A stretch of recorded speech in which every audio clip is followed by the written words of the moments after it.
I'm very excited to be here. My heart is pounding. First and foremost, I would like to thank Pastor Hagee and Sandy and Shari for providing the unique platform to share with you more about my own story, about my sister's story, and about my new family, the hostages family. My name is Yarden Gonen, and I'm the oldest sister of Romi Gonen, my beautiful sister, who was abducted by Hamas on the morning of October 7th and held in captivity until today. As the eldest sister of 4 siblings, my last name, Gonen, which means in Hebrew to protect, paved my way. My parents taught me that as the eldest, I should do whatever it takes to take care of my siblings and make sure no one harms them. And so I did. When they were bullied at school, when they needed a ride home in the middle of the night, or just a shoulder to cry on. On October 7th, I failed. In the last 297 days, my mission to protect my siblings, especially Romi, became so much harder. On the morning of October 7th, Romi was celebrating at the Nova Music Festival with her best friend, Gaia. At 6:40 a.m., I received a phone call from Romi, and she told me, "Sis, something is wrong." At first, we thought it's just a regular missile attack on the southern border, as we all know it, and it's not supposed to be something regular. But it wasn't it. It was something way bigger. For 4.5 hours, me and my mom were on the phone with Romi, trying to figure out what she should do in this chaotic situation. Romi tried to drive away from the festival area, but the roads were blocked by terrorists from all over. Many of them were dressed as IDF soldiers, what increased tremendously the confusion and helplessness of my sister. The background noises during the conversations sounded like a war zone. Bombing, shooting, screaming. Romi asked me, "What should I do? Where should I go?" And I, as her protector, didn't have the answer. Romi and Gaia, her best friend, decided to hide in the bushes. At one point, she hushed over the phone. "Shh, they are here, and they will hear you." That was one of the scariest moments of my life. After 2 hours hiding in the bushes, an angel came to the rescue. One of their friends that went to the festival as well came back to rescue them.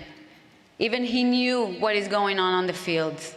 And after he rescued 12 people in 2 different times, we thought that everything is behind us, that everything is about to end, that they are heading home and the worst is behind us, and we will meet in a few hours.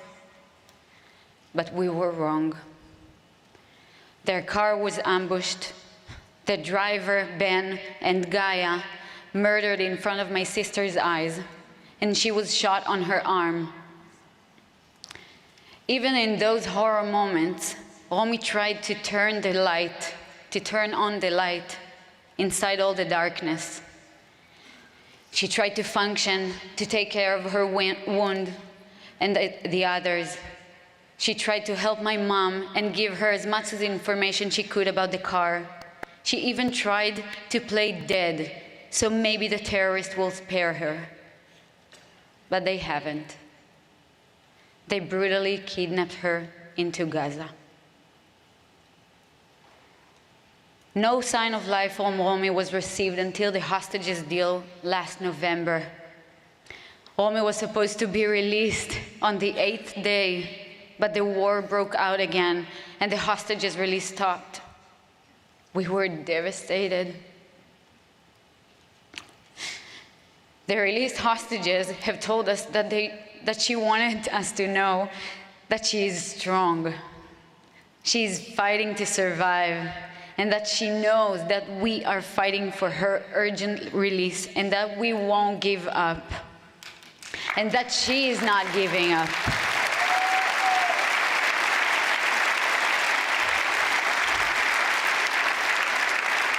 The light will always overcome darkness. Romi is a lot more than that story, and I want to share with you a little bit of who she is. Romi is a 23-year-old woman, and she's a ray of sunshine. She has a mesmerizing smile, and she lights up the room when she enters. She's a middle child that would do literally anything for her siblings, including me, even though she's younger than me in 7 years. She's a fighter of justice, a strong-willed person, a compassionate soul that loves working with kids on the spectrum, very independent from a young age, a dancer, a huge fan of the leopard print, the kind of person that will flourish in a social group, a person that first and foremost would do anything for the people she loves and for everyone that they need. Love thy neighbor as thyself is a sentence that was written on Romi. As you can understand, I am so lucky to be born in the same family as she is. Romi is a person with her whole life ahead of her. She's a real human being. She's a world of family, friends, beliefs, ambitions, dreams. But right now, she's a scared young woman with all her identity stripped off of her, with no light, no food, no fresh water, in the suffocating tunnels underneath the ground in Gaza, with terrorists that can do whatever they want to her, surrounding her 24/7, without being able to choose. But we can choose here. We can choose what we will do, how we will act for their release, how we treat each other, how much intentions we're going to put in our prayers. How would we join hands in this fight so the light would overcome darkness?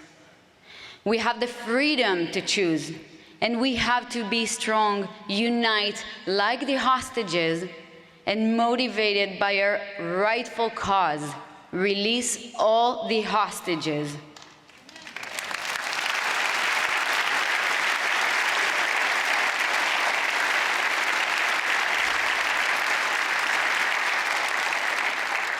Romi is strong, and from the first day we know that she will survive this, that she's alive, and that she's coming back home.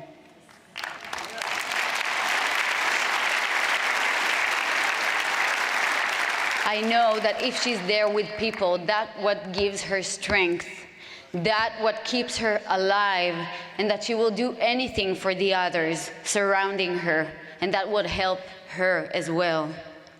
We are all people of faith, and we know that the liberation of the hostages is the key to the victory of the people of Israel, of the Jewish community.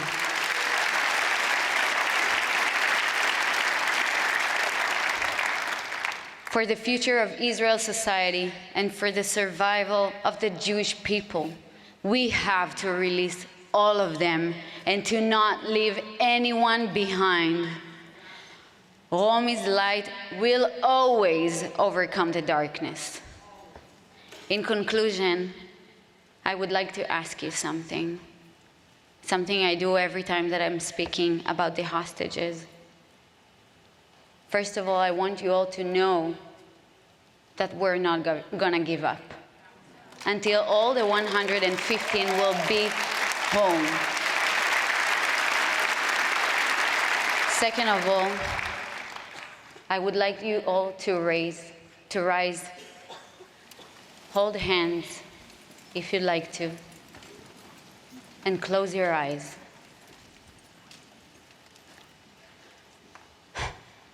We all know how the footage of the released hostages looks like, how it looks like when they were released on the deal in November, and how it looks like when the IDF and the security forces released them on their missions. Pray to that. Amen. First of all, let it happen again. I want you all to see in your eyes, feel like you're summoning it, like you're seeing the future and how it will occur. Picture one hostage in your eyes, whoever pops in mind. See the moment that they are passing from the Hamas hands to the Red Cross, and from the Red Cross to the IDF,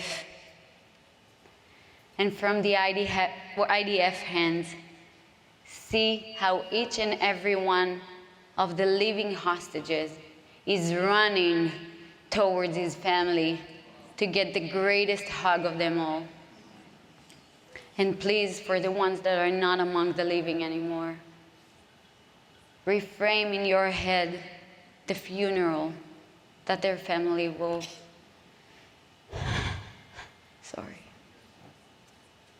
that their family will do to them.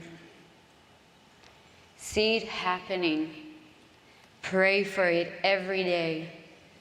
See it in your own eyes, because we know we can make this reality happen. Our mind can create the reality, the future. And hold on to that hope, because hope dies last. And we will not give up on hope, never. Thank you so much for giving me the stage to see you all. It is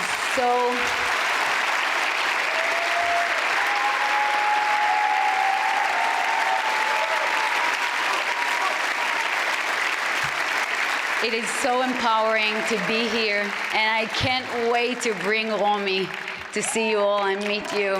Thank you for everything you do and will continue doing. Don't lose hope. They will be here, all 115 of them. Thank you.